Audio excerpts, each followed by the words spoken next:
बेकाबू हो चुका है कोविड-19। खुद को आइसोलेट कर बचाएं। प्रधानमंत्री ने हालात को लेकर बुलाई 8 राज्यों के सीएम की बैठक। सुप्रीम कोर्ट लगा चुका है इंतजामात को लेकर करीब फटकार।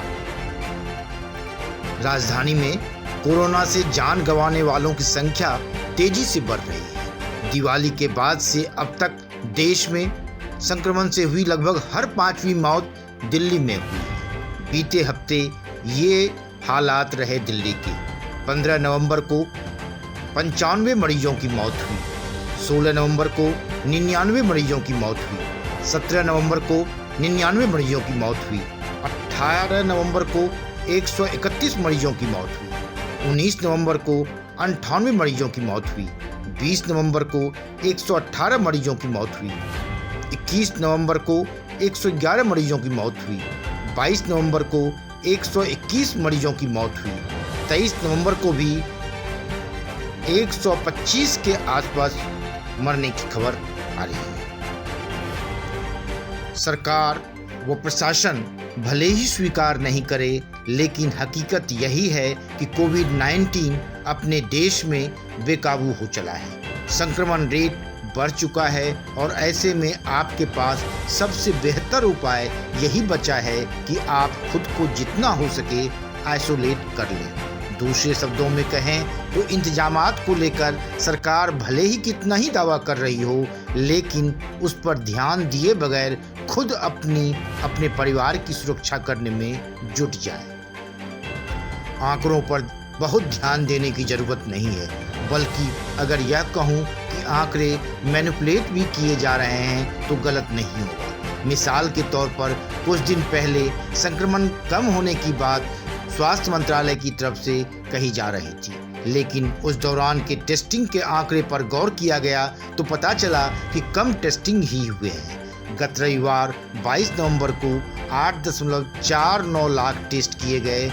वहीं 12 नवंबर के बाद से यह 6वीं बार है जब 10 लाख से कम टेस्ट किए गए हैं। इससे पहले 13 नवंबर को 9.29 लाख, 14 नवंबर को 8.05 लाख, 15 नवंबर को 8.61 लाख, 16 नवंबर को 8.44 लाख, 17 नवंबर को 9,37,000 टेस्ट किए गए।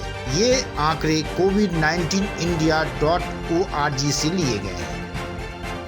जानकारों का तो यहाँ तक कहना है कि आंकड़े कम इसलिए हैं क्योंकि टेस्ट कम हो रहे हैं। सही तरीके से समुचित जांच की जाए तो वस्तुस्थिति कुछ और होगी और संक्रमितों का आंकड़ा मौजूदा संख्या 92 लाख से कई गुना ज़्यादा होगा। भारत में कोविड-19 टेस्ट कम होने की बात अमेरिका, जापान, रूस भी कई बार कह चुका है। इन देशों का भी मानना है कि टेस्ट की संख्या बढ़ाई जाए तो संक्रमितों की संख्या भारत में चौंकाने वाली हो। इस बात को प्रधानमंत्री नरेंद्र मोदी भी समझ रहे हैं और यही वजह है कि आज मंगलवार को प्रधानमंत्री को वीडियो कॉन्फ्रेंसिंग के जरिए कोविड-19 संक्रमण से सबसे ज़्यादा प्रभावित 8 राज्यों, केंद्र शासित प्रदेशों दिल्ली, गुजरात, हरियाणा, केरल, महाराष्ट्र, पश्चिम बंगाल, छत्तीसगढ़ और राजस्थान के सीएम के साथ बैठक करनी पड़ी। वहीं सुप्रीम कोर्ट ने इन राज्यों, खासकर दिल्ली, महाराष्ट्र, गुजरात को कड़ी फटकार भी लगाई है। सबसे खराब स्थिति दिल्ली की हो गई है। हालात इतने बेकाबू हो गए हैं कि यहाँ हर घंटे 5 लोग कोरोना के संक्रमण से जिंदगी की जंग हार रहे हैं। दिल्ली में लगातार चौथे दिन कोरोना की वजह से 100 से ज़्यादा लोगों की मौत हो गई है।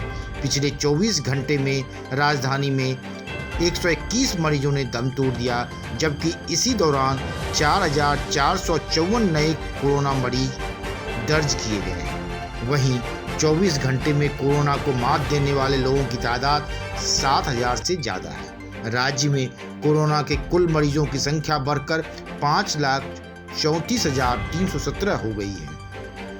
वहीं दिल्ली में कोरोना वायरस के कुल एक्टिव केस की संख्या 37,329 हो गई है। राजधानी में संक्रमण की दर 11.94% है, वहीं रिकवरी दर 91.42% है।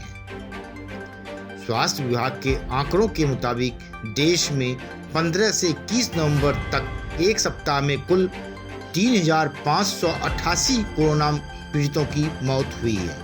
वहीं दिल्ली में इस दौरान 751 कोरोना पीड़ितों ने दम तोड़ दिया है।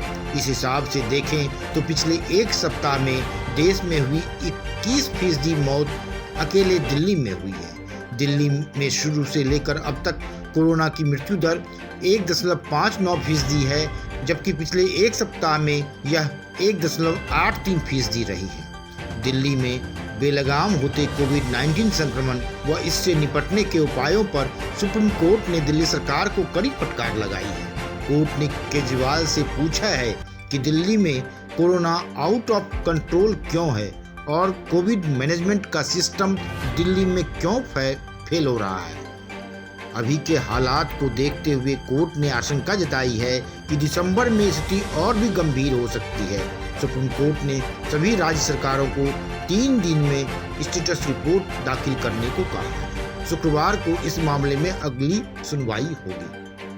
आइए जानते हैं बाकी राज्यों में कोरोना के कितने मरीज और अब तक कितने लोगों की जान गई है। महाराष्ट्र राज्य में कोरोना की दूसरी लहर ने दस्तक दे दी है। सोमवार को 24 घंटे के अंदर 4,153 नए केस मिले, 3,729 लोग ठीक हुए और 30 की मौत हो गई। 394 एक्टिव केस बढ़े। अब तक 17,84,361 लोग संक्रमित हो चुके हैं। इनमें 16,54,793 लोग रिकवर हो चुके हैं, जबकि जान गंवाने वालों की संख्या अब 46,653 हो गई है। गुजरात सोमवार को 1,487 लोग संक्रमित पाए गए, 1,234 लोग रिकवर हुए और 17 की मौत हो गई। अब तक प्रदेश के 1,98,899 लोग संक्रमण की चपेट में आ चुके हैं। इनमें 13,736 मरीजों का इलाज चल रहा है, जबकि 1,81,287 लोग ठीक हो चुके हैं। संक्रमण से जान गंवाने वालों की संख्या अब 3,876 हो गई है। उत्तर प्रदेश सोमवार को 2,053 नए संक्रमित पाए गए, 2,060 लोग रिकवर हुए और 23 की मौत हो गई।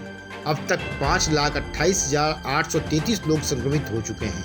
इनमें 23,776 मरीजों का इलाज चल रहा है, जबकि 4,97,475 लोग ठीक हो चुके हैं। संक्रमण से जान गंवाने वालों की संख्या अब 7,582 हो गई है। हिमाचल प्रदेश, यहाँ कोरोना के बढ़ते केस के कारण 24 नवंबर से 15 दिसंबर तक शिमला, मंडी, कुल्लू और कांगड़ा जिलों में रात 8 बजे से सुबह 6 बजे तक कर्फ्यू लागू कर दिया गया है। मुख्यमंत्री जयराम ठाकुर की अध्यक्षता में हुई कैबिनेट की बैठक में ये फैसला लिया गया है। हिमाचल प्रदेश में 12 फरवरी तक एजुकेशनल इंस्टीट्यूट बंद रहेंगे। 31 दिसंबर तक कोरोना के कारण स्कूल बंद किए गए हैं। इसके बाद 1 जनवरी से 12 फरवरी तक सर्दी की छुट्टियां रहेंगी। राजस्थान राज्य में सोमवार को 3,232 लोगों की कोरोना रिपोर्ट पॉजिटिव आई, 2,288 लोग रिकवर हुए और 18 की मौत हो गई।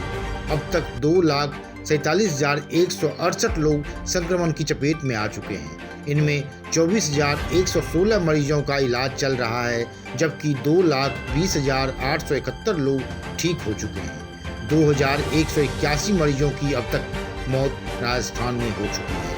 मध्य प्रदेश राज्य में सोमवार को 1,701 लोग संक्रमित पाए गए, जिनमें से 1,100 लोग रिकवर भी हुए हैं और 10 की मौत हुई है। अब तक 1,94,745 लोग संक्रमित हो चुके हैं। इनमें 12,336 मरीजों का इलाज चल रहा है, जबकि 1,79,237 लोग ठीक हो चुके हैं। संक्रमण से जान गंवाने वालों की संख्या अब 3,172 हो गई है।